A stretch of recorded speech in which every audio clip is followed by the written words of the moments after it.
Mafia itu dijatuhi hukuman mati, namun ia tak panik sama sekali, bahkan terang-terangan berteriak ke media siapa yang bisa membebaskannya, ia akan memberikan imbalan sebesar 100 juta dolar. Begitu berita ini keluar, langsung menimbulkan kegemparan. Geng-geng setempat, orang-orang dari semua lapisan masyarakat dan bahkan narapidana di penjara semuanya ingin mencoba, karena pria ini adalah mafia terkaya dengan kekayaan miliaran dolar.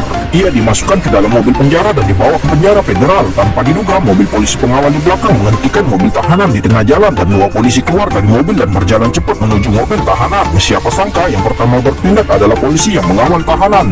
Ia mengambil kunci dan membiarkan mafia itu bebas. Tepat saat mereka ingin ke arah mobil, mereka terlihat oleh polisi SWAT yang lewat. Polisi itu mengeluarkan senapan dan menembak dengan liar, tapi langsung ditembak mati oleh polisi SWAT. Melihat rencana itu terbongkar, seorang polisi lainnya langsung melindungi mafia itu dan membantunya masuk ke dalam mobil.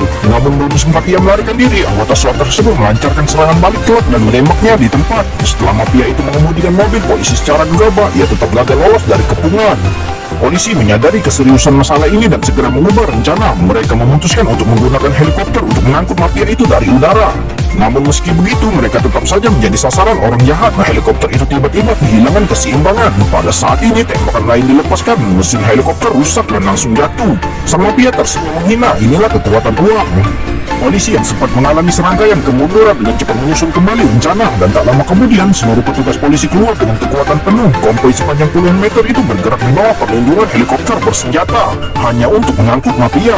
Namun tak lama setelah mereka berangkat, seorang pria tua menyeberang jalan dan menghalangi jalan. Polisi lalu lintas dengan keras mendesak pria tua itu untuk pergi, tapi itu ternyata pemberontakan. Mereka ditembaki oleh pria tua, lalu sebuah truk tiba-tiba melaju kencang mengejutkan polisi. Anggota geng yang tidak terhitung jumlahnya melompat dari mobil dan melancarkan serangan brutal terhadap polisi dengan bantuan bom asap yang dilemparkan dari lantai atas. Demi hadiah jutaan dolar, mereka menjadi gila dan bahkan mengirimkan basoka. Setelah pengeboman yang dahsyat, gangster itu akhirnya mendekati mobil tahanan. Namun saat membuka pintu mobil, ia mendapati hanya ada boneka di dalam mobil. Ternyata itu adalah strategi polisi untuk memancing gangster itu agar menjauh.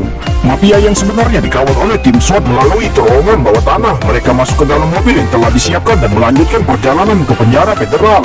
Tak disangka sang mafia itu pun tak menyerah dan kembali membuat onar dengan menanyakan berapa gaji polisi khusus itu.